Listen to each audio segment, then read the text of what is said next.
There was an interesting moment the day I lost my job.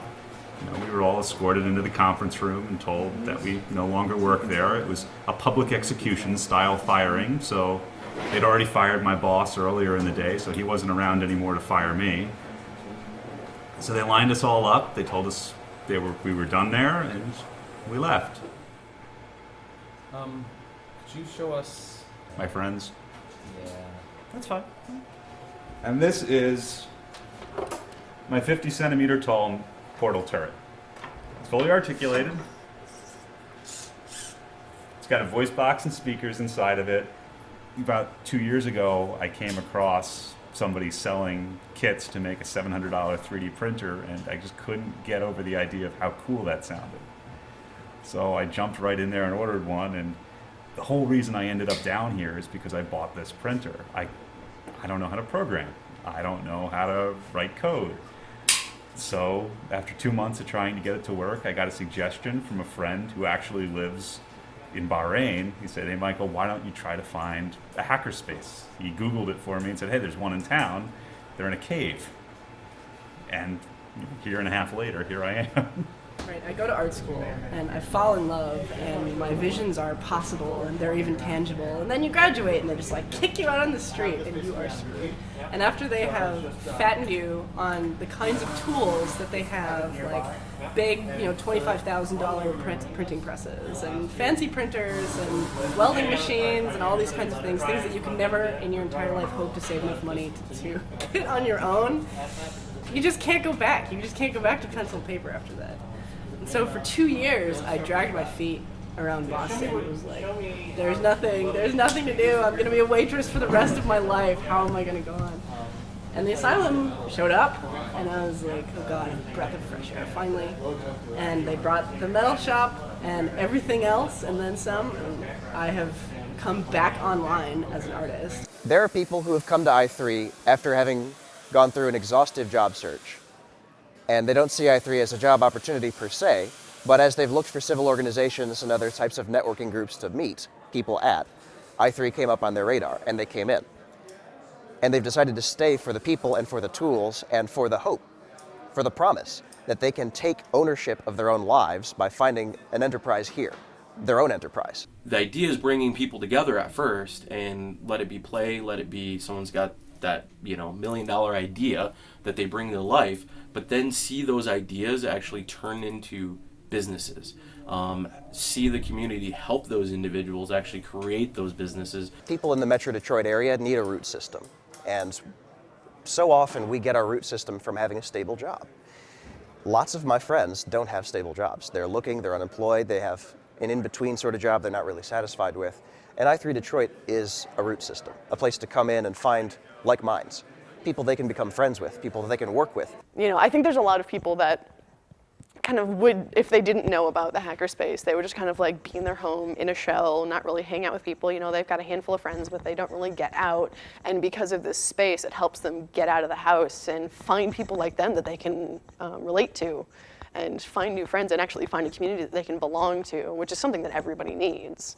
Coming from advertising, I honestly looked at going to Chicago or New York fairly quickly in my school. I happened to get a job in Detroit, and it was always kind of like, all right, advertising, it's kind of happening. I did kind of start to make a little bit of a dive as I was in the organization or in the industry, and I was like, I don't know about Detroit. But then i3 came, and I really started meeting all the different little sub-communities that are around i3, all these and these groups that I think i3 is helping bridge the gap. And started seeing the cool things that Detroit's doing that most people don't know about. This is Detroit. This is what I love about this place. It's opportunity. That's all it says to me, is opportunity. And that's one of the coolest things about Detroit is there's nobody sitting here giving handouts. But if you have an idea and you run with it, people are supportive of it. And so we have to look at Detroit as nothing but an opportunity, and it's only going to change if we as individuals make that change. One of the things people associate most with Metro Detroit is the failure of the large businesses here. i3 Detroit is a place where their failure can find new roots and help grow new businesses. When capital is sold off because a manufacturing business closes its doors, i3 can come to the estate sale and look through and find tools that we can use. We acquire those tools, we bring them to our shop, and other businesses can then use them for their projects here. And the people who want to start their businesses with that knowledge. I've ran surplus businesses. At the moment I do computer recycling, and it's amazing what people ask me to haul away. A steel cutting chop saw, a jigsaw, it's a laminate cutter, 3 drill presses. This is a welder I was talking about, a small table saw. We're looking for something better because that one's kind of old. Antique Gorton mill, bench grinders, a tap head, pinball machine, arbor press, full-size standing drill press, a little bitty roll mill shear. Where did most of this stuff come from? Like, what kind of places did it come from? The stuff, the tools and equipment came from companies going out of business. We're in the middle of the industrial belt, and manufacturing's going away, manufacturing's dying down. A lot more things are injected and molded out of plastic rather than cut out of steel on a machine. So there are a lot of small pattern shops and fab shops that have either shut down or downsized, and for a while there you'd see 3 or 4 auctions a week. This machine is not being used to make a product to sell anymore. It's being used to make things that an individual wants, one at a time, one-off type thing.